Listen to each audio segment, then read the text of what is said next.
Quel iPhone acheter en 2025? Pour répondre à cette question, je me suis dit que ça serait pas mal d'être devant un lieu mythique d'Apple. On est exactement tout de suite à New York, devant l'Apple Store de la 5e avenue, un des Apple Store les plus fameux. Alors le spot est quand même super sympa. Je vais vous montrer, comme ça vous verrez absolument tout. Là vous avez la caméra, là vous avez Central Park, là vous avez l'Apple Store en dessous de cet énorme building. Et puis là vous avez la 5e avenue. Comme ça vous savez absolument tout. Bon, alors comme on est à New York, eh bien il y a beaucoup de bruit. C'est une ville très bruyante, New York. On va donc faire appel à l'intelligence artificielle pour gommer le bruit. Vous êtes prêts? Voilà, là ça devrait être un petit peu mieux, on s'entend et on peut se concentrer. Alors quel iPhone acheter en 2025 pour ne pas gaspiller son argent? Il y a énormément de références chez Apple, je vais vous guider pas par pas pour vous aider, on va regarder plein de points ensemble. Ok, on y va. La première chose dont je veux qu'on parle, c'est la performance. C'est un point extrêmement important. De vous à moi, de l'iPhone 13 à l'iPhone 16, 16 Pro, je suis pas sûr que vous, en achetant un iPhone, vous allez sentir réellement la différence de performance. Pour autant, il y en a. Les puces évoluent de génération en génération, mais dans nos usages quotidiens, si vous achetez un iPhone 13, un iPhone 14, un iPhone 15 ou pourquoi pas le dernier, un iPhone 16 ou un iPhone 16 Pro, je ne suis pas convaincu que vous sentiez, vous, réellement la différence de performance. Les puces sont très performantes et en fait, c'est assez surdimensionné par rapport à nos usages au quotidien. La seule différence, c'est Apple Intelligence, mais on en parle dans quelques instants. Et d'ailleurs, il faut savoir que si vous prenez un iPhone 13 ou un iPhone 14, c'est exactement la même puce. Donc, il n'y a aucune différence ici. Donc, que vous preniez un iPhone 14, 14 Pro, 15 Pro, 16 Pro, pour moi, vous ne sentirez globalement pas réellement la différence dans vos usages quotidiens. Il y a un autre point qui est important, cette fois-ci, pour le choix de votre iPhone, eh bien, c'est le format. Les formats sont très différents. Il y avait un format qui était intéressant pour tous ceux qui voulaient des smartphones un peu plus compacts, c'était l'iPhone mini. Sauf que l'iPhone mini depuis l'iPhone 13, eh bien, c'est arrêté. Donc, si vous cherchez un format un peu compact avec un écran de 5,4 pouces, il faut aller chercher en occasion ou reconditionner, pourquoi pas, un iPhone 13 mini. Est-ce que Apple nous sortira en 2025 un iPhone 16 mini ou un iPhone 17 mini? Je ne suis pas convaincu. Ou alors un iPhone SE qui serait un iPhone mini nouvelle génération, ça pourrait être intéressant. Pour l'instant, ça n'existe pas. Donc, si on veut ce petit format, il faut aller trouver un iPhone 13 mini. L'iPhone SE tel qu'il existe aujourd'hui avec la dernière version 2022, je ne la recommande pas. Le design est très ancien. Même si on a un petit écran de 4,7 pouces, de vous à moi, c'est pas extraordinaire. Après, on a le format classique. On a également le format Plus avec un plus grand écran de 6,7 pouces. Et puis, on a le format Pro et Pro Max. Bon, à vous de voir ce qui vous convient. Moi, j'ai un iPhone 16 Pro Max avec moi. C'est vraiment super gros. Ça prend beaucoup de place dans la poche. Je pense qu'un format Pro un peu classique ou un iPhone 16, format équivalent, conviendra sans aucun problème. Exceptionnellement, pour la sortie des nouveaux iPhones, économisez jusqu'à 40% sur la protection des écrans Pro. Pour l'achat d'un combo coque plus protection d'écran et bénéficier de moins 10% supplémentaires avec le code GREU24. Les nouveaux produits de RhinoShield offrent la meilleure protection pour votre iPhone. Ils sont conçus et testés en laboratoire pour résister à des conditions extrêmes. Ils sont également durables dans le temps. Votre nouvel iPhone sera efficacement protégé et pour longtemps. Ça, on aime. Ce sont des coques qui sont parfaitement ajustées, confortables et ergonomiques. On a une protection intégrale avec le nouveau 3D Impact Screen Protector Pro. C'est une innovation majeure qui combine pour la première fois les qualités d'une protection polymère et d'un verre trempé. Ça permet d'avoir une résistance au choc et aux rayures et qui n'attire pas la poussière. La glisse est confortable et en plus de ça, on a une protection anti-lumière bleue. On a des designs exclusifs RhinoShield, Jurassic Park, Marvel, Red Bull, Kissaring, Star Wars et bien plus encore. On retrouve également les modèles phares de RhinoShield avec MagSafe et le même haut degré de protection. Il y a la Solid Suite classique, solide, disponible en plein de couleurs. On a également la Clear, transparente, qui ne jaunit pas, qui est disponible également en couleur. Et puis on a la Mode NX avec un verso interchangeable et donc personnalisable selon les envies du moment. Pensez donc à venir protéger l'iPhone que vous allez acheter en 2025, même en 2024, je vous le dis, et surtout faites-le dans les meilleures conditions. Une fois de plus, je vous mets le lien juste en bas dans la description. Alors, je vous parlais il y a quelques instants de puissance et d'Apple Intelligence. C'est vraiment un point extrêmement important qui tout de suite va pas changer vraiment grand-chose dans votre vie, mais va changer les choses, je pense, d'ici 1 à 2 ans. Moi, je parle français et en Europe, Apple Intelligence n'est pas réellement présent. On peut l'avoir uniquement en anglais, mais si vous parlez l'italien, si vous parlez le portugais, si vous parlez l'espagnol, si vous parlez le français comme moi, eh bien, vous n'aurez pas Apple Intelligence aujourd'hui. Donc, on l'aura en 2025. Alors, comme cette vidéo, c'est quel iPhone acheter en 2025, vous l'aurez en 2025, probablement au mois de mai 2025. Donc, c'est totalement actuel, mais je ne suis pas convaincu que tout de suite, on utilise énormément Apple Intelligence dans notre quotidien. Il faudra un peu de temps pour apprendre à l'utiliser au quotidien et y trouver une nouvelle tâche et un réel intérêt. Donc, tout de suite, si on cherche à acheter un iPhone en 2025, c'est pas tant pour Apple Intelligence au moment où vous l'achetez, mais surtout au moment où vous allez le revendre, puisque les iPhones gardent une valeur résiduelle assez élevée et lorsque vous revendez un iPhone, vous pourrez potentiellement en tirer un bon prix. prix. Donc pour moi, si vous pensez aujourd'hui acheter un iPhone, pensez aussi à la revente et pensez à un iPhone qui pourrait avoir Apple Intelligence. Et les seuls iPhones aujourd'hui qui peuvent avoir Apple Intelligence, eh bien c'est l'iPhone 15 Pro Max, l'iPhone 16 et l'iPhone 16 Pro Max, bien évidemment à cause de leur puce, ou plutôt grâce à leur puce qui leur permet effectivement d'avoir suffisamment de puissance pour avoir Apple Intelligence. Donc si vous voulez Apple Intelligence, pensez à prendre un de ces smartphones en pensant bien évidemment à votre usage à vous en 2025, en 2026, mais pensez également à la revente un peu plus tard. Si pour vous Apple Intelligence n'est absolument pas un sujet, eh bien vous pouvez acheter sans aucun problème un iPhone 13, un iPhone 14, un iPhone 15 et il n'y aura absolument aucun problème là-dessus. Dans les usages qui sont aussi extrêmement importants, eh bien il y a la photographie. Et pour moi l'iPhone est un smartphone assez complet. Pourquoi? Parce qu'il est extrêmement polyvalent. Il est bon partout, il est mauvais nulle part. C'est pas non plus le meilleur photophone, mais il fait vraiment le job et il le fait très bien. Il y a une différence entre les gammes un peu classiques, iPhone 16 par exemple, et la gamme professionnelle, l'iPhone 16 Pro, 15 Pro, 14 Pro, vous avez compris un peu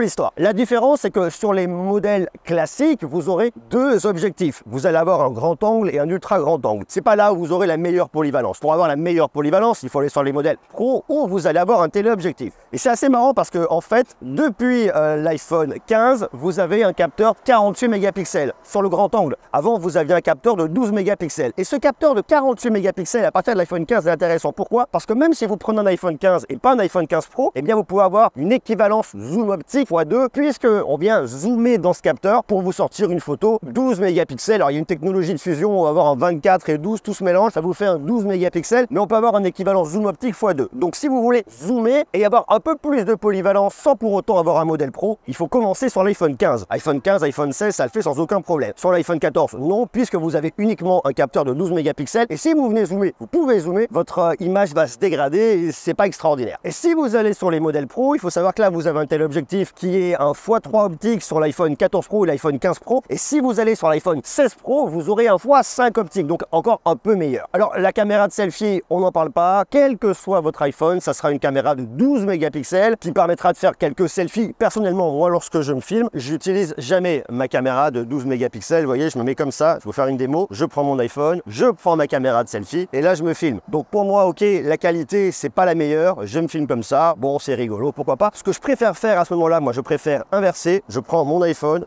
je tourne mon iPhone et je me filme comme ça. La qualité est bien meilleure. Alors, je ne me vois pas, mais j'ai l'habitude et je sais en fait si je suis dans le cadre ou pas. Là, je sais que je suis dans le cadre. Je peux vous parler. Et comme l'iPhone est un smartphone qui est extrêmement bien stabilisé en vidéo, je sais que ça bougera pas ou quasiment pas et que le résultat sera OK. Et là, j'aurai vraiment la meilleure qualité. Donc ça, c'est aussi une petite astuce que je vous donne. Mais filmez-vous plutôt avec votre caméra arrière, plutôt votre caméra de 12 mégapixels, même pour les photos de vous à moi, c'est pas terrible. Vous prenez, vous retournez l'iPhone, vous faites une photo, ça ira beaucoup mieux et ça sera quand même beaucoup plus qualitatif. Et puis, il y a aussi une nouveauté qui est arrivée sur l'iPhone 16, c'est qu'on peut faire de la macro. Ok, je suis pas convaincu qu'on se pose réellement la question lorsqu'on achète un iPhone de faire de la macro. Moi, j'en fais pas, ça m'intéresse pas. Je préfère à ce moment-là avoir un iPhone 15 Pro ou un iPhone 14 Pro. Je préfère zoomer pour prendre en photo quelques détails plutôt que utiliser la macro d'un iPhone 16.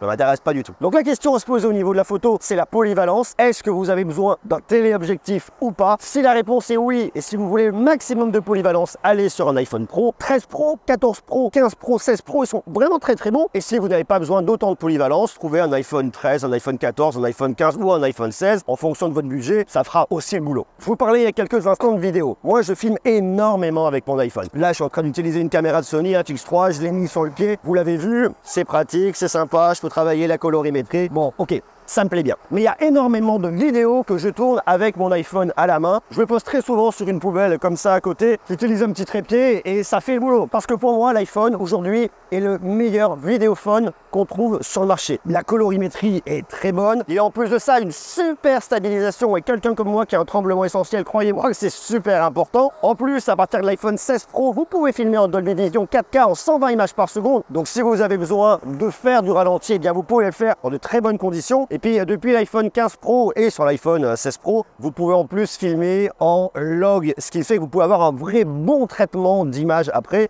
Ça, c'est aussi super important. Et puis il y a aussi un autre point qui m'intéresse. Si vous voulez aller plus loin au niveau du traitement de l'audio, on va aller sur l'iPhone 16 Pro. Pourquoi? Parce que vous avez 4 micros de qualité studio, ok, mais surtout vous avez de la vidéo spatialisée qui vous permet, avec la nouvelle fonctionnalité Mix Audio que vous avez dans l'application photo de votre iPhone, eh bien de choisir quel micro vous allez utiliser. Et pour gommer le bruit, c'est aussi super bien. Regardez, je vous refais une petite démo. Donc là, je suis en train de me filmer avec mon iPhone. Voilà, je parle. Vous entendez là, il y a énormément de bruit à côté de moi. On comprend. Ensuite, regardez, j'arrête l'enregistrement. Je vais dans mon application photo. Je vais sur la vidéo que j'ai ici. Vous voyez, je mets la pause. Je vais juste là. Je vais dans Mix Audio. Et là, je choisis dans le cadre. Donc en fait, toutes les personnes dans le cadre, on va les entendre. Ici, il n'y a que moi. Donc je fais dans le cadre. Je peux choisir ma réduction de bruit. Par exemple, je me mets comme ça. Je fais OK. Et je vous laisse écouter le résultat. Donc là, je suis en train de me filmer avec mon iPhone. Voilà, je parle. Vous entendez là, il y a énormément de bruit à côté de moi. En plus de ça, vous avez une réduction du bruit du vent sur l'iPhone 16 Pro. C'est bien que si vous êtes un créateur de contenu et que vous avez besoin de beaucoup de polyvalence, en vidéo notamment, eh bien l'iPhone 16 Pro est vraiment un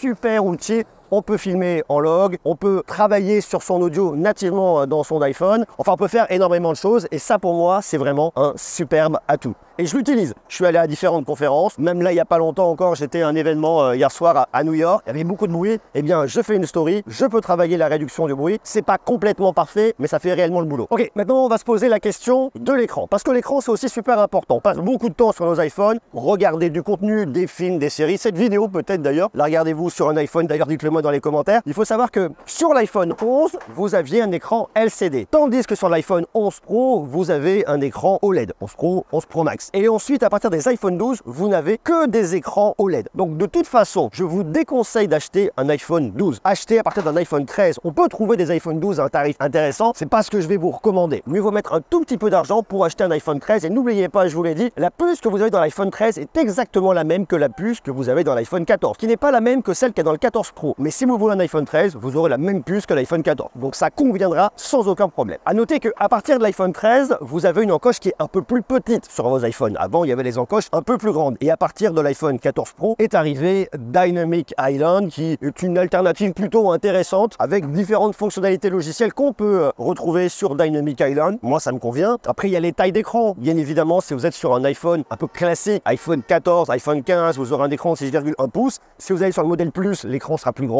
Pro Max, encore plus grand. À vous de voir ce qui vous convient. Moi, j'ai pas de recommandation particulière, si ce n'est l'encombrement. J'ai un iPhone 16 Pro Max, j'ai un iPhone 15 Pro Max, j'ai un iPhone 14 Pro Max. C'est très grand, on a aussi beaucoup de confort de visionnage, mais est-ce que j'en ai réellement besoin? Je ne suis pas convaincu. Un iPhone Pro pourrait largement me convenir, ou un iPhone 15 ou 14 pourrait aussi largement me convenir. Et dans tous les cas, la qualité est très bonne. Il y a aussi un autre point qui est extrêmement important, c'est le stockage. Si vous achetez un iPhone un peu ancien, n'achetez pas un iPhone en dessous de 128 Go de stockage. C'est le grand minimum. Pourquoi? Parce qu'on fait énormément de contenu en photo, en vidéo, on enregistre des films, des séries, et il y a un moment où vous allez manquer de place. Et c'est vraiment dommage de devoir se priver de souvenirs ou se priver de contenu parce qu'on n'a pas fait le bon choix dès le départ. Je vous recommande, si vous en avez la possibilité et les moyens, de prendre un iPhone avec 256 Go de stockage. Mais si vous prenez un 128, ça conviendra. Peut-être faudra-t-il faire des sauvegardes quelque part, peut-être faudra-t-il prendre un abonnement dans le cloud. C'est pour ça que je vous recommande, si vous en avez la possibilité, 256 Go de stockage. Parce que si vous prenez un abonnement dans le cloud pour avoir vos sauvegardes, ça risque de vous coûter plus cher que si vous aviez acheté initialement un iPhone avec un stockage un peu plus élevé. N'achetez pas, et je vous le disais tout à l'heure, un iPhone 11. Pourquoi? Parce que ce n'est pas un iPhone 5G, c'est un iPhone 4G. De la même manière, n'achetez pas un iPhone SE de 2020. Pourquoi? Eh bien parce qu'il n'a pas la 5G. La 5G est arrivée à partir de l'iPhone 12, donc n'achetez pas d'iPhone trop ancien. Il y a une autre différence qui est intéressante. Sur l'iPhone 14 Pro, vous avez un smartphone en acier inoxydable. Et sur l'iPhone 15 Pro, vous avez du titane. On a un matériau qui est plus noble, qui est plus résistant, qui est aussi plus premium. Ça ne va pas réellement changer grand-chose dans l'usage de votre smartphone ou dans le risque que vous avez de le faire tomber, puisque de toute façon, je vous recommande toujours de mettre une coque de protection. Mais si vous ne souhaitez pas en mettre, c'est vrai qu'un iPhone en titane reste quand même plus élégant qu'un iPhone en acier inoxydable. Par contre, il y a un truc que j'aime absolument pas sur les iPhones. C'est dommage parce qu'il vient d'arriver sur les iPhone 16. C'est le bouton commande de l'appareil photo qu'on trouve ici. Je trouve ce bouton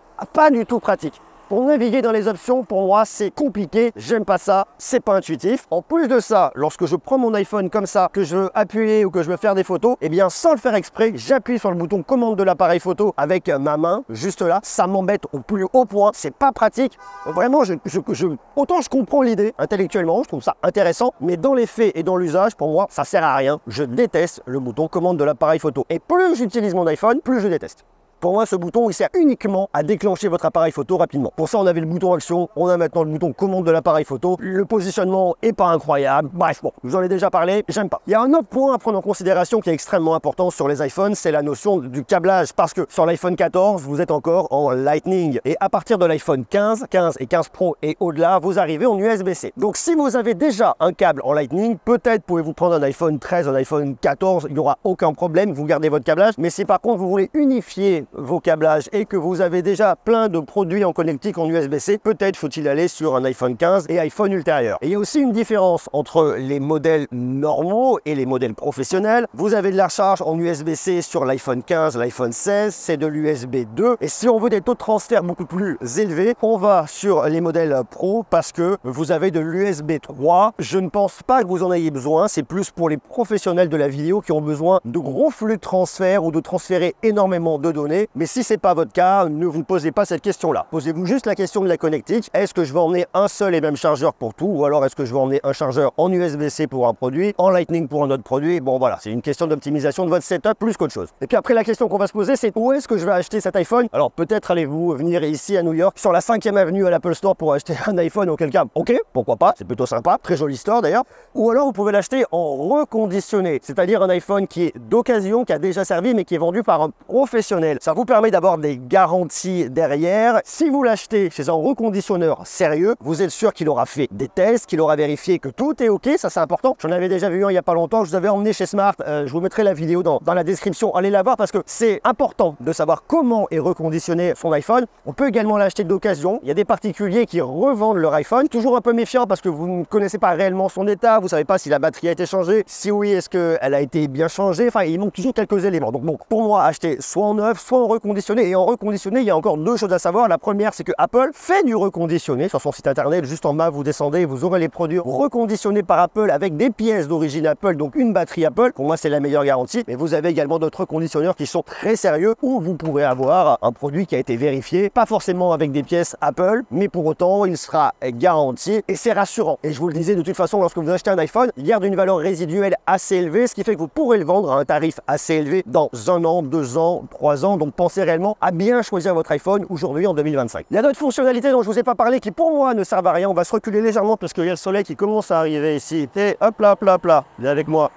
Termine cette vidéo tranquillement. Il y a quelques fonctionnalités qui pour moi ne sont pas importantes dans le choix de votre iPhone. Il y a la fonctionnalité SOS d'urgence par satellite qui, même si elle est super, pas forcément ça qui va faire que vous allez choisir un modèle ou un autre en particulier. Pareil pour la détection des accidents, pareil pour la photo et la vidéo spatiale. Aujourd'hui, on s'en fiche un petit peu. Il y a également la fonctionnalité écran toujours activé, le Always On Display. C'est pas réellement important, c'est pas prioritaire en tout cas dans votre choix. Pour moi, l'important, ça va être l'autonomie, super important. Tous les iPhones ont une bonne autonomie. Elles se valent parce qu'en fait, vous avez une puce qui est plus puissante chaque année qui permet d'avoir de nouveaux usages, de pousser un peu plus loin les usages, mais pour autant ce qu'Apple fait, c'est garder toujours la même autonomie. Donc vous serez toujours sur la même autonomie, quel que soit votre iPhone. Un autre point qui est à considérer, je vous l'ai dit, c'est la question de la photo et vidéo, de quoi vous avez besoin. Il y a la notion de la performance également, même si je suis convaincu et je reste réellement convaincu que ça ne va pas changer grand chose, vous aurez toujours à peu près la même performance, elle sera bonne pour tous vos usages. Donc à moins d'être un professionnel, ça vaut pas forcément le coup de partir sur un iPhone professionnel, à moins d'avoir des besoins particuliers en termes de polyvalence de photos et de vidéos. À moins que vous soyez fan de technologie et que vous vouliez le meilleur produit d'Apple aujourd'hui sur un iPhone, posez-vous réellement la question de Apple Intelligence par rapport à la revente de votre iPhone. Il y a énormément de soleil, regardez, hop là, comme ça on fait tout en direct, on se décale, on va pouvoir finir la vidéo tranquillement ici, voilà, là-bas il y a du soleil qui arrive, là on est peinard. Posez-vous aussi la question d'Apple Intelligence, est-ce que vous avez besoin d'Apple Intelligence aujourd'hui en 2025? Je ne pense pas, 2026 je pense, donc pensez aussi à la valeur de votre produit au moment de la revente. Si vous voulez vendre un iPhone en 2026, 2027 et que vous n'avez pas Apple Intelligence, eh bien ça peut être